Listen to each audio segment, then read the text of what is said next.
The kitchen clock read 2:17 a.m.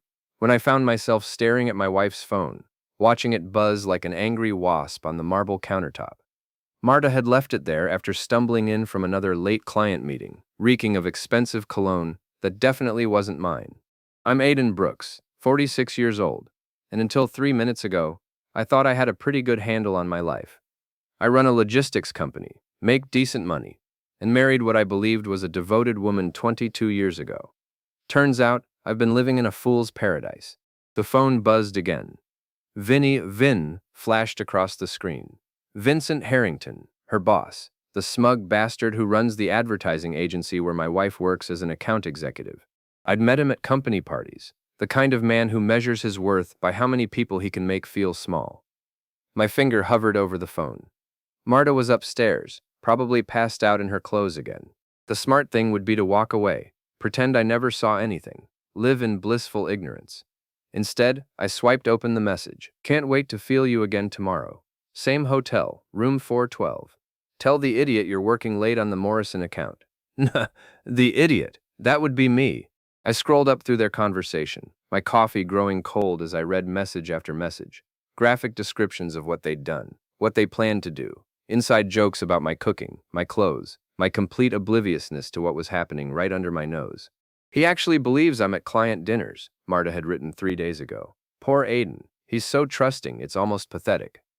Vincent's response made my hands shake. That's what makes this so perfect. He'll never suspect a thing. We can keep this going as long as we want.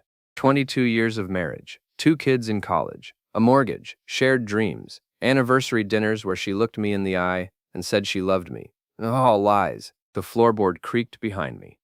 I quickly closed the messages and set the phone down, turning to see Marta shuffling into the kitchen in her rumpled work clothes.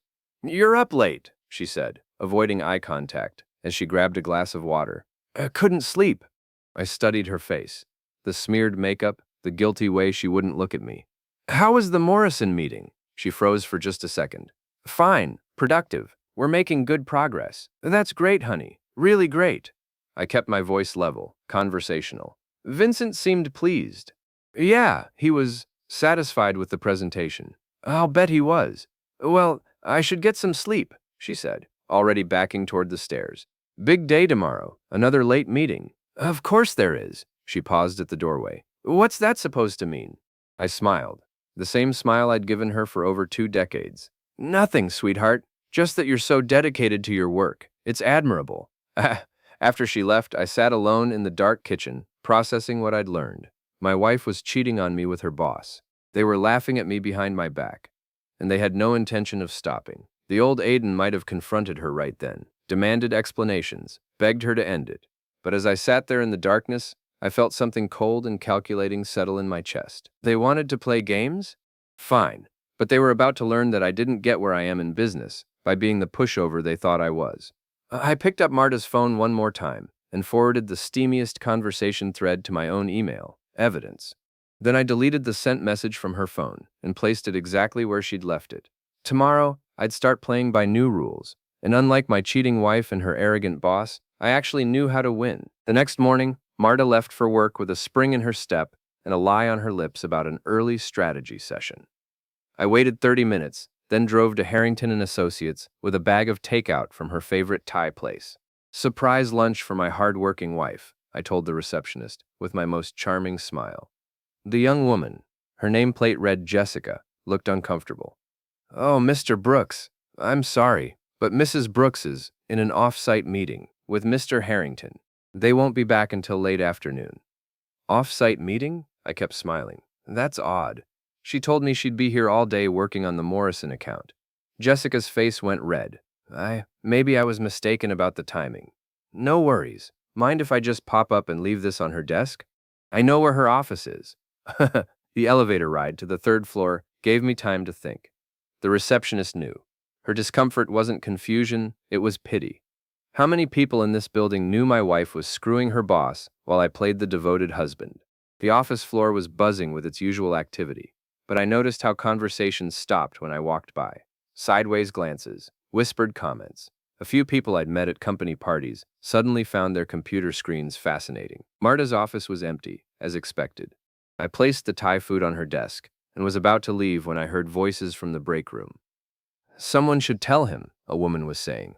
It's cruel, letting him walk around like everything's normal. Tell him what? A man's voice, amused. That his wife is getting the best sex of her life, from Vincent? That would be a fun conversation. Jake, that's horrible.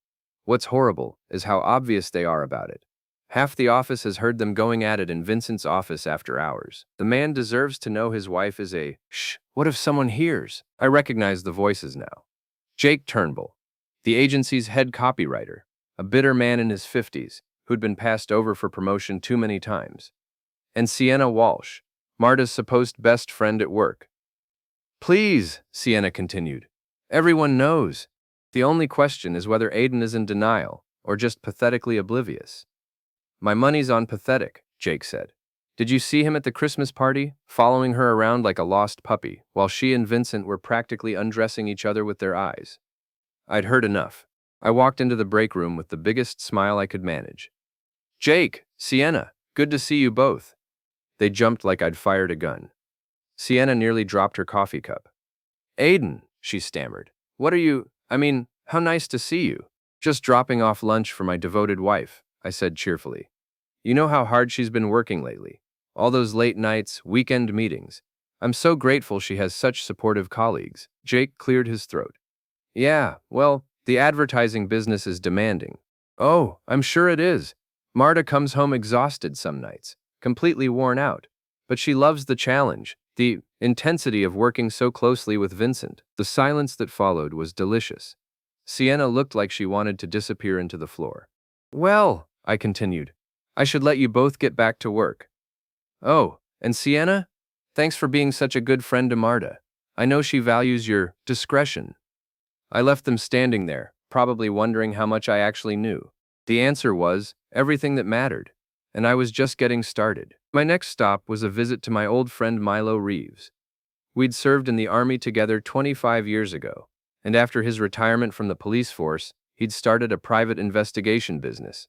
If anyone could help me build a solid case, it was Milo. His office was in a strip mall between a nail salon and a tax preparation service.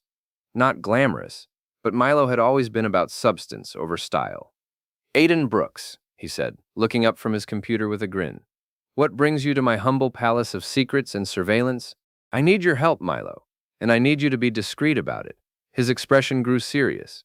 Marital problems? You could say that. I showed him the screenshots I'd taken of Marta's messages. His weathered face remained neutral as he read, but I caught the slight tightening around his eyes. How long do you think this has been going on? He asked. Based on these messages, at least 6 months, maybe longer. And what exactly do you want from me? Everything. Photos, documentation, a timeline. I want to know every hotel they've used, every lie she's told, every person who knows about this. I want a complete picture before I make my next move. Milo leaned back in his chair. Aiden, I have to ask, what's your endgame here? Are we talking divorce proceedings or something else? I thought about Sienna's pitying looks, Jake's cruel laughter, Vincent's smug confidence that he could steal my wife and I'd never be the wiser. Let's just say I want to be thorough, very thorough. Fair enough, give me a week. I'll have everything you need. As I drove home, my phone buzzed with a text from Marta. Working late again tonight. Don't wait up. Love you. Love you. The ease with which she lied was almost impressive. I texted back. Love you too, sweetheart. Work hard. But what I was really thinking was, enjoy it while you can, because your little secret is about to become everyone's business. Milo worked fast. 3 days later, he called me with an update that exceeded my expectations. Your wife and her boss aren't exactly criminal masterminds, he said over the phone. They've been using the same hotel for 2 months, the Grandview downtown.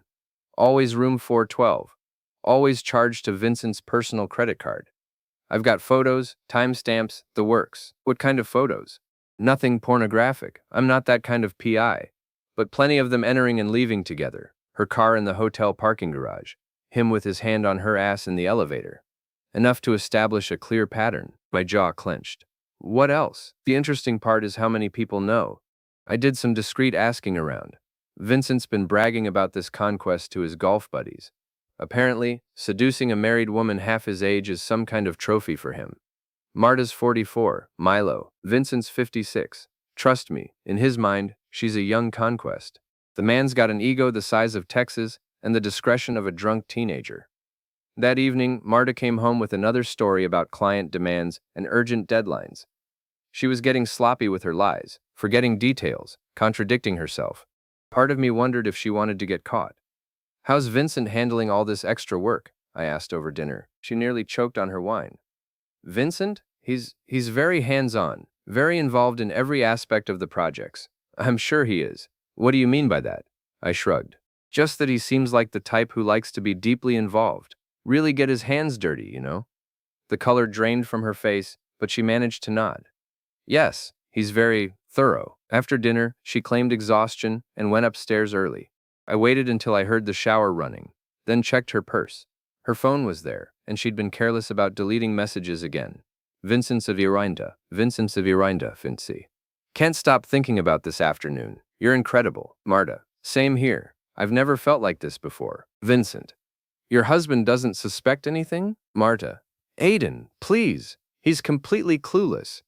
Sometimes I think I could bring you home for dinner and he wouldn't notice." Vincent. "Maybe we should test that theory. Mav. Don't tempt me." Though it would be hilarious to see his face. I screenshot everything, then deleted my tracks. Upstairs, I could hear Marta singing in the shower, probably thinking about her afternoon with Vincent, while her clueless husband cleaned up after dinner. The next morning, I called our kids. Ross was finishing his senior year at Northwestern, studying computer science. Amelia was a sophomore at DePaul, majoring in psychology. They deserved to know what was happening, but I wanted to handle this carefully. "Dad!" Ross sounded surprised when he answered. "Everything okay? You usually don't call this early. I need to talk to you and your sister about something important. Can you both come home this weekend?" "Is someone sick? Is Mom okay?" "Your mother is fine, but there are some things about our family situation that you both need to know." That Saturday, I sat my children down in the living room while Marta was at another emergency client meeting, this time supposedly helping Vincent prepare for a Monday presentation. "Your mother is having an affair," I said without preamble, "with her boss, Vincent Harrington. It's been going on for at least 6 months, possibly longer." The silence that followed was deafening. Amelia's face went white, while Ross just stared at me like I'd spoken in a foreign language. "Dad," Amelia finally said, "are you sure? Maybe you misunderstood something?" I showed them some of the tamer screenshots. Their expressions shifted from disbelief to anger to disgust. "That bastard," Ross muttered. "I met him at Mom's company picnic last summer. He kept making these weird comments about how lucky you were." "What are you going to do?" Amelia asked. "I'm going to handle it. But I wanted you both to hear it from me first, before things get complicated." "Complicated how?" Ross's computer science brain was already working. "Dad, please tell me you're not planning to do something stupid." I smiled. "Don't worry. Everything I'm planning is perfectly legal. But your mother and Vincent are about to learn that actions have consequences." That evening, Marta returned home glowing and satisfied, spinning another elaborate story about client presentations and strategy sessions. I nodded and smiled and played the role of the supportive husband. But inside, I was counting down to the moment when their perfect little fantasy world would come crashing down around them. The company Christmas party was next Friday. Vincent would be there with his wife of 30 years. Marta would be there, expecting to play the role of the devoted employee. Half the office would be there, including all the people who'd been whispering behind my back for months. It was going to be the perfect venue for the truth to finally come out. The Harrington and Associates Christmas party was held at the Riverside Country Club, the kind of place where Vincent could show off his success and make sure everyone knew who was in charge. Marta spent 2 hours getting ready, choosing a red dress that was just a little too tight, a little too revealing for a company function. "You look beautiful," I told her, and meant it. She was still stunning at 44, which made Vincent's betrayal sting even more. "Thank you," she said, checking her reflection one more time. "Vincent always says the Christmas party sets the tone for the whole next year. I'm sure Vincent has a lot of opinions about how things should look." She gave me a sharp glance, but I was already heading for the car. The country club was decorated with elegant white lights and silver ornaments. A jazz quartet played in the corner, while servers circulated with champagne and hors d'oeuvres. It was the kind of party where everyone pretended to be having more fun than they actually were. Vincent held court near the bar, regaling a group of junior executives with some story that required large hand gestures. His wife, Patricia, stood beside him with the practiced smile of a woman who'd been playing the corporate wife role for 3 decades. She was a handsome woman with silver hair and intelligent eyes that seemed to take in everything around her. Marta made a beeline for Vincent's group, inserting herself into the conversation with the ease of someone who belonged there. I watched Vincent's eyes light up when he saw her, watched his hand briefly touch her lower back in a gesture that looked casual but lasted just a moment too long. Aiden! Sienna appeared at my elbow, champagne already making her cheeks flushed. So nice to see you here. You don't usually come to the office parties, Marta insisted. I said pleasantly. She said it was important for me to support her career. Oh yes, she's very dedicated to her work, very committed to the company. So I've heard. Jake Turnbull joined us, his tie already loosened and his eyes slightly unfocused. Brooks, how's the logistics business? Can't complain. Moving things from point A to point B, making sure everything ends up where it's supposed to be. That's important work, Sienna said with false brightness. Making sure things don't get misplaced. Exactly. Though sometimes you discover that things aren't where you thought they were. That's when it gets interesting. Jake laughed too loudly. Well, as long as nobody's stealing your cargo, right? I smiled. Oh, I always find out when someone's trying to steal from me. Always. The conversation died an uncomfortable death. I excused myself and walked over to the bar, positioning myself where I could watch Marta and Vincent without being obvious about it. They were good at this, maintaining just enough distance to look professional while exchanging glances that spoke volumes. Vincent would lean in to whisper something that made Marta laugh. She would touch his arm while making a point. To anyone who didn't know what to look for, it might have seemed like normal colleague interaction, but I knew what to look for now. You must be Aiden Brooks. I turned to find Patricia Harrington beside me, her intelligent eyes studying my face. Mrs. Harrington, nice to meet you properly. Please, call me Patricia. Vincent's mentioned you several times. He speaks very highly of your wife's work. And does he now? Oh yes, he says she's very talented, very responsive to direction. There was something in her tone that made me look at her more carefully. Patricia was watching her husband and my wife with the same expression I'd probably been wearing for months. The look of someone who knew exactly what was happening, but hadn't decided what to do about it.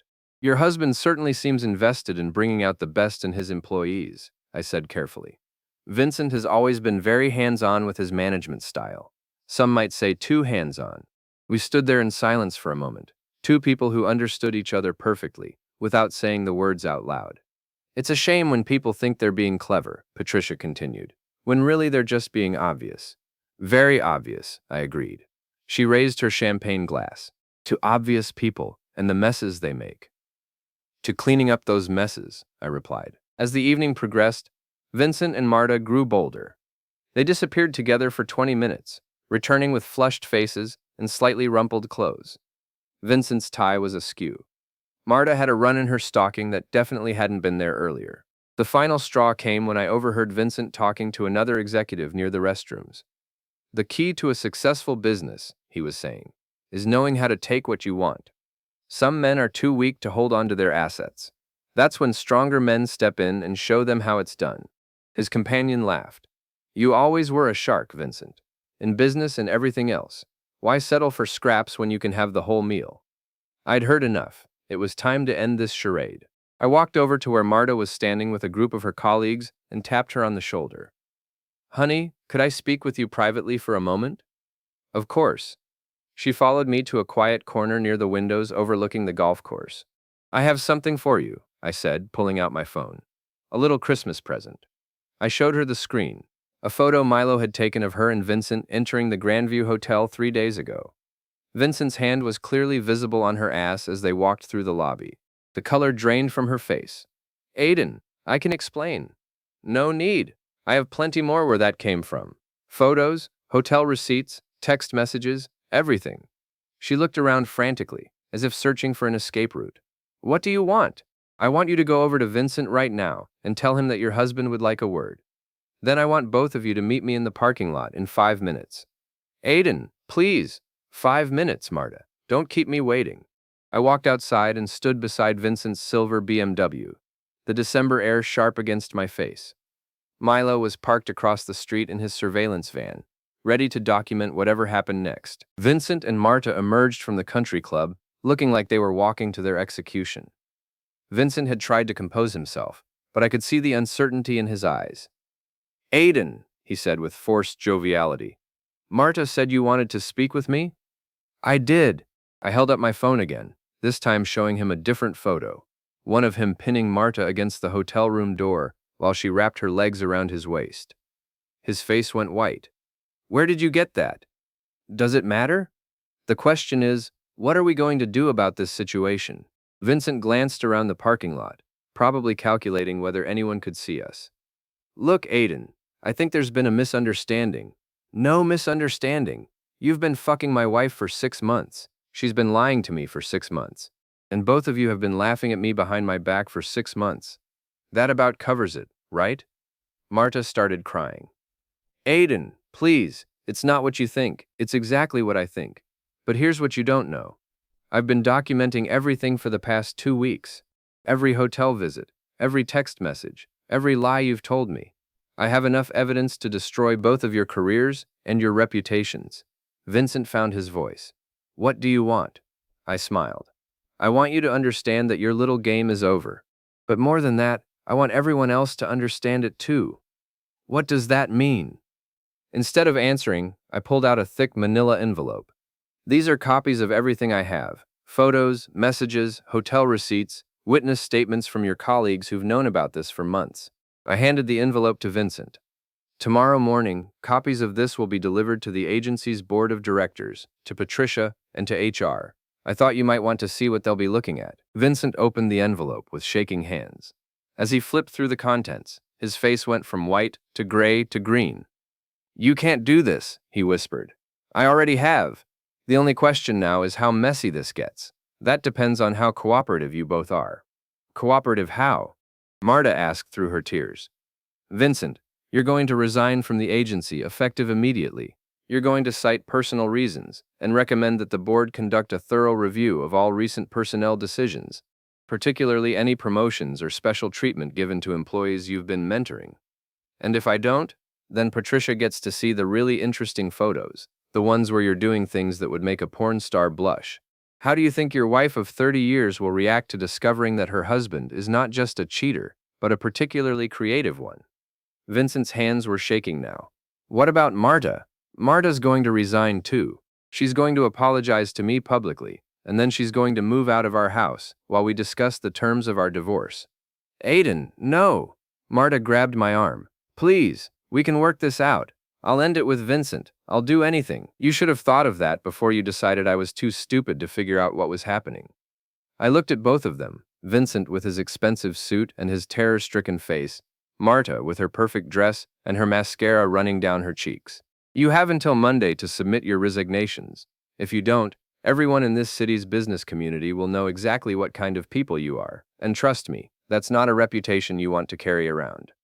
I started walking back toward the country club, then turned around. "Oh, and Vincent, stay away from my wife from now on. You've had your fun. Now it's time to face the consequences." As I walked back into the party, I could hear Marta sobbing behind me. Inside, the jazz quartet was playing Silent Night, and Patricia Harrington was standing by the bar with a knowing smile on her face. She raised her champagne glass to me as I passed. "Merry Christmas, Aiden." "Merry Christmas, Patricia." The party was just getting started. Monday morning came with the kind of brutal clarity that follows a perfect storm. I sat in my kitchen, drinking coffee and watching the news, when my phone started ringing at exactly 8:15 a.m. Vincent Harrington, calling to beg. "Aiden, please, we need to talk. I've been thinking about what you said, and maybe we can work something out. Did you submit your resignation?" Silence.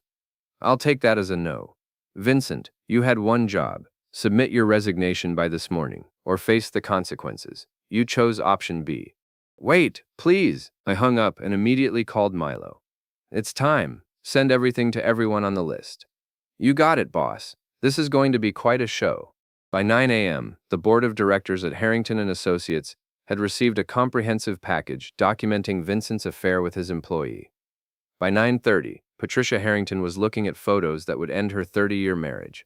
By 10 a.m., the story was spreading through the city's tight-knit business community like wildfire. Marta called me 17 times.